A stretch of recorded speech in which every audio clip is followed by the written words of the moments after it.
This setup is for hamstring, typically high hamstring, PAILS and rails. Your box height can be high or low. You just need to have something elevated so that we can get a stretch sensation in the back of the hamstring, and we're trying to get it so that it's kind of where the hamstring attaches into glute stuff. So that might require you to do a little bit of rotation of the hip to find like right where it's at. A limiting factor with this position could just be that this is hard in other parts of the body, like the spine, etc. If you feel like you need to hold on to something here, you definitely can do that. So for the passive portion of this, we're just stretching and finding that stretch sensation in that high hamstring. Not to say you won't get other hamstring stuff as well. I think if you bend the knee, it's gonna go more low, but if we extend the knee, it's gonna go high, and that's kind of what we're looking for. And then also you can arch your low back. That really is gonna grab onto that high hamstring stuff and get it on that passive stretch. So we're gonna be here for about a minute 30. Big inhales, big exhales, holding onto that stretch sensation. And then for our PAILS contraction, we're gonna be pushing down with our heel into this box, so that if this box wasn't here, our leg would be coming straight back underneath us.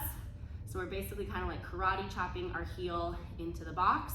And so that stretch that you were feeling previously, it probably feels more like an active stretch or even like effort, because we're now kind of contracting that stuff, loading at length positionally.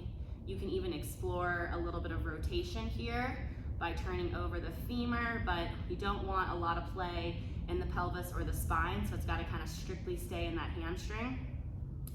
And so that's your PAILS contraction, where you're pressing down, the leg stays locked out, you're holding that effort in that high hamstring. And then from here, we're going to be doing rails, which is going to require you to try to lift this foot off of the box. You're not going to be able to, the chest cannot come up, the hamstrings have to stay long. Really arch your back and try to squeeze the heck out of your quad to lift this foot. You're gonna get the shakes. You're gonna get even more stretching in the backside, because we're just pulling that hamstring into length again.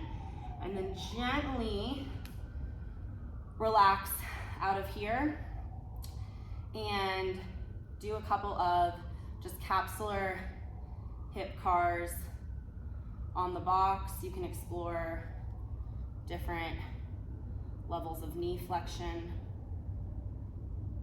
There were some other joints involved there as well, like the knee. So if you want to do some capsular knee cars and just some gentle pelvis rocks, you can do that as well. Just like with all the rest of our PAILS and rails, intensity and time under tension will be programmed. So as long as you understand the setup, I will be programming you how long and how hard to work in those positions.